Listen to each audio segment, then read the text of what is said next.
نحمده ونصلي على رسوله الكريم اعوذ بالله من الشيطان الرجيم بسم الله الرحمن الرحيم رب اشرح لي صدري ويسر لي امري واحلل عقدة من لساني يفقهوا قولي۔ دراصل پردے کے متعلق میں ایک غیر رسمی سی بات کرنا چاہتا ہوں۔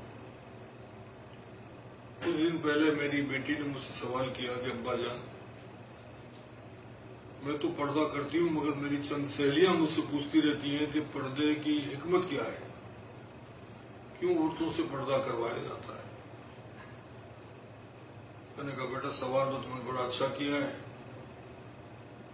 آج کل ویسی دینی لحاظ سے انسان کی معلومات اور اس کے عقائد اتنے کمزور ہیں کہ وہ اس لحاظ سے تو کسی معاملے کو دیکھتا نہیں ہے، چاہے وہ عورت ہو یا مرد ہو۔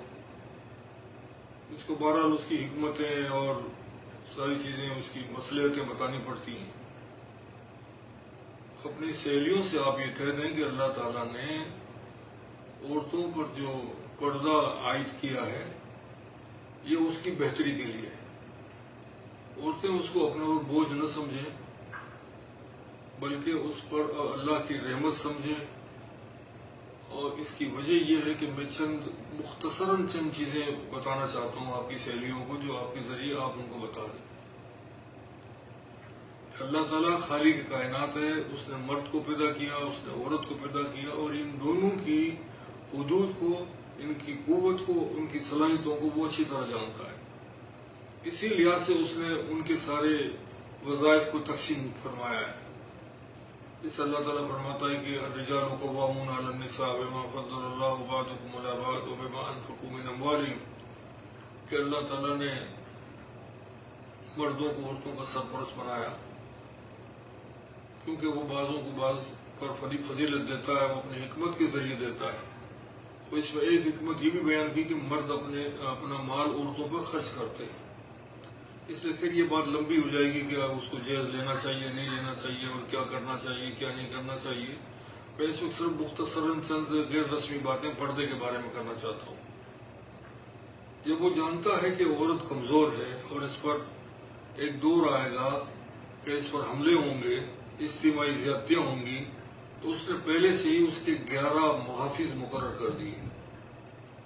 وہ 11 محافظ کون ہیں؟ اس کے محرم ہیں، اس کا شوہر، اس کا والد، اس کا بھائی، اس کے بھتیجے، اس کے بھانجے، اس کا ماموں اور اس کے چاچا اور اس کے دوسرے شریک بھائی، یہ سارے سے اس کا نکاح جو ہے نا وہ حرام ہے، اس لیے وہ اس کے محافظ ہیں اور ہر وقت اس کی حفاظت کے لیے تیار اور ہمہ وقت تیار رہتے ہیں۔ ایک تو اس کو یہ حصار اللہ تعالیٰ نے بخشا تاکہ اس پر کوئی ہاتھ اٹھانے سے پہلے 100 بار سوچے۔ ایک بات تو یہ تھی۔ اس کے بعد اللہ تعالیٰ نے اس کے لیے پردے کی تلقین کی کہ بھئی تم اپنے پردے میں رہ کر اپنے آپ کو ان درندوں سے اور ان لوگوں سے بچا کے رکھیں کہ جو آپ پر حملہ کرنا چاہتے ہیں درندوں کی طرح۔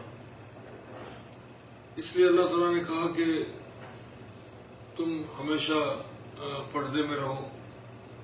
اب بات کبھی کبھار یہ کی جاتی ہے کہ پردہ تو آنکھ کا ہوتا ہے۔ ٹیلی ویژن پر بھی آج کل کچھ نام نہاد اسکالر آ کے ایسی باتیں کرتے ہیں۔